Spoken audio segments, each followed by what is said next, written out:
আব্বা, একটু আস্তে করুন, খুব ব্যথা লাগছে, আমি কাপা গলায় বললাম। আব্বা থিমে গেলেন এক মুহূর্তের জন্য। তার মুখে চিন্তার ছাপ, কণ্ঠে কোমলতা। বৌমা, ভয় পেও না, কাজটা একটু কঠিন, কিন্তু এটা শেষ হলেই তোমার ব্যথা কমে যাবে।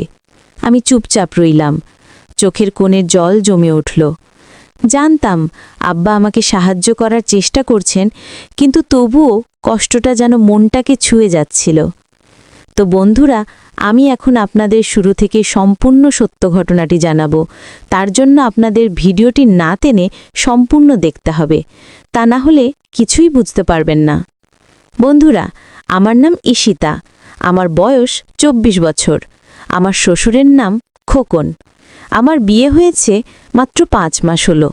বিয়ের কিছুদিন পরেই আমার স্বামী ব্যবসার কাজে দেশের বাইরে চলে গেলেন 1 মাসের জন্য। তারপর থেকে বাড়িতে রয়ে গেলাম শুধু আমি আর আমার শ্বশুর। আমরা দুজন। আমার শাশুড়ি মারা গেছেন প্রায় 6 বছর আগে। তারপর থেকে শ্বশুর আর বিয়ে করেননি। বাড়িটা শান্ত, নিঃশব্দ, কিন্তু সেই নীরবতার মধ্যেও যেন একটা অজানা অনুভূতি লুকিয়েছিল। আমার স্বামী যখন বিদেশে গেলেন, আমি একদম ভেঙে পড়েছিলাম। ভেবেছিলাম বিয়ের পর প্রথমবার এতদিন তাকে দেখতে পাবো না। এই শূন্যতাটা যেন সহ্য হচ্ছিল না। দিনের বেলাতেও মন খারাপ লাগত, রাতে একা ঘুমোতে পারতাম না। সেদিন সন্ধ্যায় ঘরের আলো নিভিয়ে শুয়েছিলাম। চোখের কোণে জল জমে আছে, বুকের ভেতরটা ভারী লাগছে।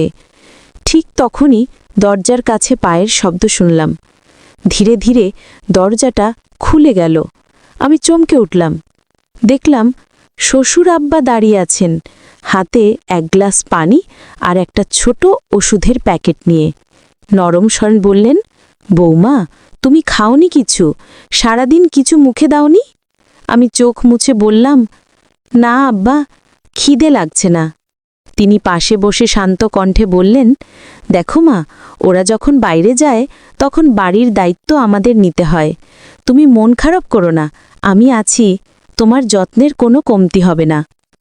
তার কণ্ঠে এক ধরনের অদ্ভুত মমতা ছিল। তখন আমি একটা জিনিস খুব স্পষ্টভাবে লক্ষ্য করলাম।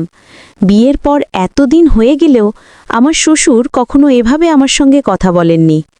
তিনি সাধারণত খুব চুপচাপ মানুষ, নিজের কাজে ব্যস্ত থাকতেন। আমার সঙ্গে প্রায় কথা বলতেন না বললেই চলে। সকালে উঠতেন, পত্রিকা পড়তেন, তারপর নাস্তা করে নিজের ঘরে চলে যেতেন। আমি চেষ্টা করতাম সাধারণভাবে কথা বলতে, কিন্তু তিনি শুধু ছোট ছোট উত্তর দিতেন, হ্যাঁ, না, ঠিক আছে, এর বেশি কিছু না। অথচ সেদিন যেন তিনি একেবারে অন্য রকম হয়ে গেলেন। তার চোখে ছিল এক ধরনের কোমলতা, কণ্ঠে অচেনা উষ্ণতা। সেই মুহূর্তে মনে হচ্ছিল যেন তিনি অনেকটা বদলে গেছেন। আমি অবাক হয়ে তাকিয়েছিলাম তার দিকে।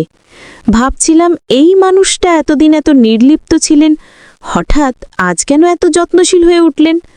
তার কথাগুলো শুনে ভালো লাগছিল, কিন্তু মনটা অদ্ভুত এক অস্থিরতায় ভরে যাচ্ছিল, যেন কোনো অজানা কিছু ঘটতে যাচ্ছি, যার আভাস তখনই টের পাচ্ছিলাম, কিন্তু ঠিক বোঝার মতো করে ধরতে পারছিলাম না।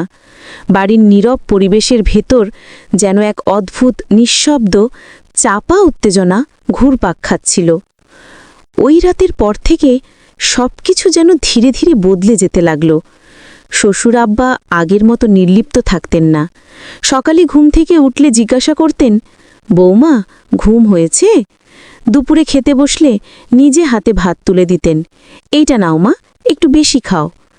তার এই আচরণে প্রথমে অবাক হতাম, তারপর ধীরে ধীরে অভ্যস্ত হয়ে গেলাম। কিন্তু মনের ভেতর একটা প্রশ্ন ঘুরে বেড়াত, এই হঠাৎ পরিবর্তনের কারণটা কি? পরের দিন বিকেলে বৃষ্টি পড়ছিল। আমি বারান্দায় বসে আকাশের দিকে তাকিয়েছিলাম। হালকা ঠান্ডা হাওয়ায় চুলগুলো এলোমেলো হয়ে যাচ্ছিল। ঠিক তখনই পেছন থেকে ধীরে ধীরে একটা চাদর এসে জড়িয়ে গেল আমার কাঁধে। আমি চমকে তাকালাম, দেখি শ্বশুর আব্বা দাঁড়িয়ে আছেন। বললেন, ঠান্ডা লাগবে বৌমা, ভিজে যেও না। তার কণ্ঠটা নরম, কিন্তু সেই নরমতার ভিতরেও যেন কিছু একটা ছিল, যেটা বোঝা যায় না, তবুও অনুভব করা যায়। আমি কিচ্ছু বলিনি, শুধু মাথা নিচু করে বসে রইলাম। বাইরে বৃষ্টি ঝরছিল আর ভেতরে যেন অজানা কিছু গড়ে উঠছিল, যেটা হয়তো বলা যায় না, কিন্তু যেটা অনুভব করা যায় না। সেই দিনটার পর থেকে শ্বশুর আব্বার আচরণ আরও অদ্ভুত হতে লাগল। আগে তিনি শুধু প্রয়োজনের কথাই বলতেন, এখন প্রায়ই আমার আশেপাশে থাকতেন। কখনো রান্নাঘরে এসে জিজ্ঞেস করতেন, বৌমা কিছু লাগবে? আবার কখনো বিকেলে দরজার কাছে দাঁড়িয়ে দেখতেন আমি কি করছি। তার দৃষ্টিতে এক ধরনের গভীরতা ছিল, যা আগে কখনো টের পাইনি। প্রথমে ভেবেছিলাম হয়তো তিনি একা থাকেন বলে একটু স্নেহ দেখাচ্ছেন, কিন্তু ধীরে ধীরে সেই স্নেহের ভেতরে যেন অন্যরকম কিছু মিশে যাচ্ছিল। রাতে ঘুমাতে গেলে দরজার ওপাশে পায়ের শব্দ শুনতাম, মৃদু কিন্তু স্পষ্ট। মনে হতো কেউ যেন দরজার কাছেই দাঁড়িয়ে আছে, নিঃশব্দে। একদিন রাতে হঠাৎ ঘুম ভেঙে গেল।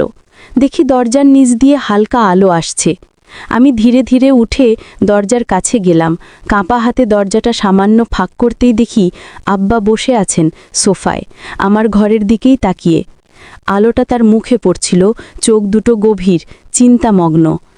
আমার বুক ধকধক করতে লাগলো। দরজাটা আস্তে করে বন্ধ করে দিলাম। সেই রাতটার পর আমি আর স্বাভাবিক থাকতে পারিনি। সব কিছুতেই যেন রহস্য, অজানা এক অস্বস্তি।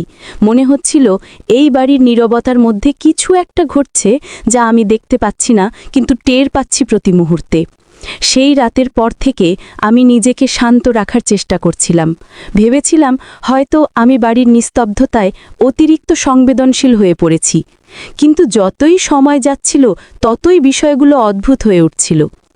একদিন সকালে রান্নাঘরে ঢুকে দেখি চুলার পাশে রাখা দুধের পাত্র উথলে পড়ে গেছে, অথচ আমি তখনও ঘুম থেকে উঠিনি। নিচে কেউ ঢুকেছে এমন কোনো চিহ্নও নেই। আবার একদিন দেখলাম আমার ঘরের দরজাটা আমি ভেতর থেকে বন্ধ করেও সকালে অল্প খোলা অবস্থায় আছে।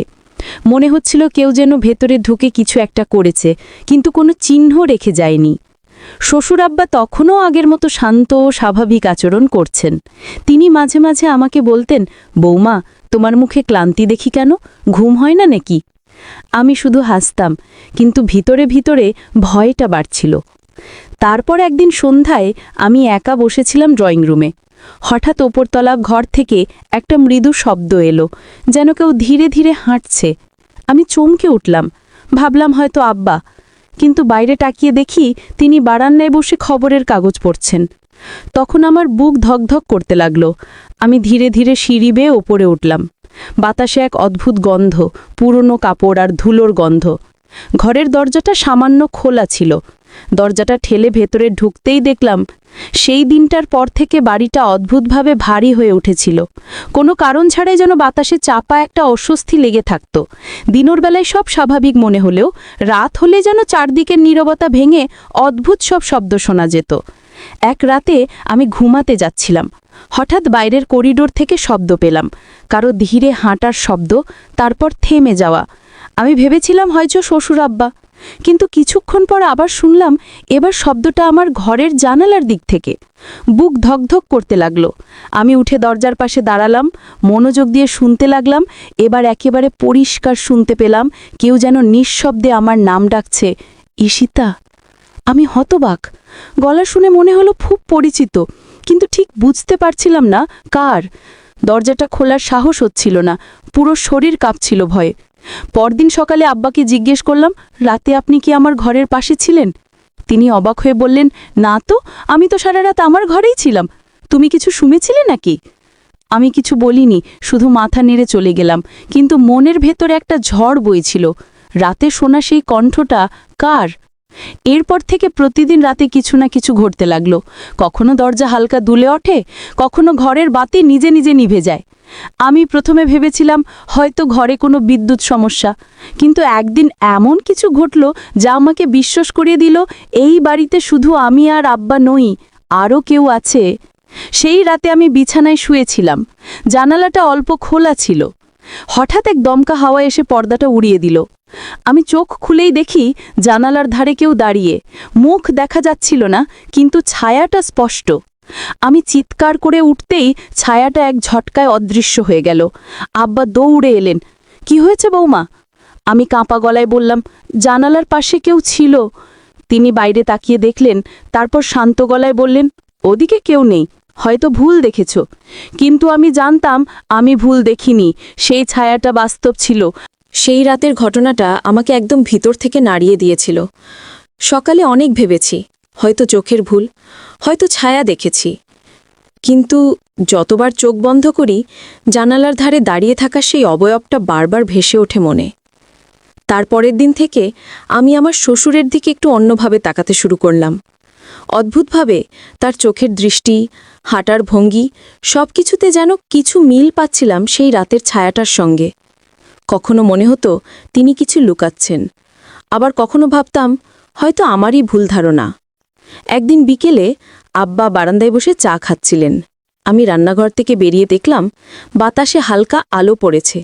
তার মুখটা অদ্ভুত লাগছে। সেই মুহূর্তে মনে হলো এই মুখটাই তো আমি দেখেছিলাম জানালার পাশে। আমার বুকটা কেঁপে উঠল। আমি কিছু না বলে ভেতরে চলে এলাম, কিন্তু মন শান্ত হচ্ছিল না। রাতে আবার হালকা শব্দ হলো, একইভাবে, ধীরে ধীরে, ঠিক জানালার দিক থেকে। আমি চাদর মুড়ি দিয়ে শুয়ে রইলাম, সাহস হচ্ছিল না তাকাতে। শব্দটা থেমে গেল কিছুক্ষণ পর, কিন্তু হঠাৎ করেই খুব নিচু স্বরে সেই একই গলা, ঈশিতা। আমি বিছানা থেকে উঠে দরজার ফাঁক দিয়ে তাকালাম। বাইরে কেউ নেই, কিন্তু আলো নিভে গেল এক মুহূর্তে। আমি জানতাম এইবার যা দেখছি বা শুনছি সেটা কল্পনা নয়। আমার মনে হচ্ছিল কেউ যেন আমাকে বোঝাতে চাইছে কিছু, কিন্তু কে আর কেন?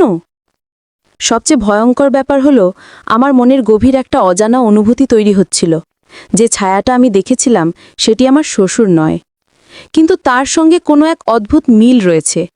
যেন তার চেনা গন্ধ, তার চলার ছন্দ, কিন্তু মুখটা একদম অপরিচিত। সেই মুহূর্তে আমি বুঝে গেলাম এই বাড়ির ভেতর কিছু একটা লুকিয়ে আছে, যা আব্বার সঙ্গে কোনোভাবে জড়িত। কিন্তু কিভাবে, সেটা আমি তখনও জানতাম না। সেই রাতটার পর থেকে আমি আর শান্তিতে থাকতে পারছিলাম না। ঘরের প্রতিটি কোণ, প্রতিটি শব্দ যেন আমার ভেতরের ভয়টাকে নাড়া দিচ্ছিল। আব্বা আগের মতোই শান্তস্বরে কথা বলতেন, কিন্তু তার চোখে যেন অন্য কিছু ছিল, অচেনা, গভীর আর ভয়ানকভাবেই চেনা। একদিন সকালে আমি রান্নাঘরে ছিলাম। তিনি এসে পেছন থেকে বললেন, বৌমা, আমি তোমার জন্য চা বানিয়ে এনেছি। আমি চমকে তাকালাম।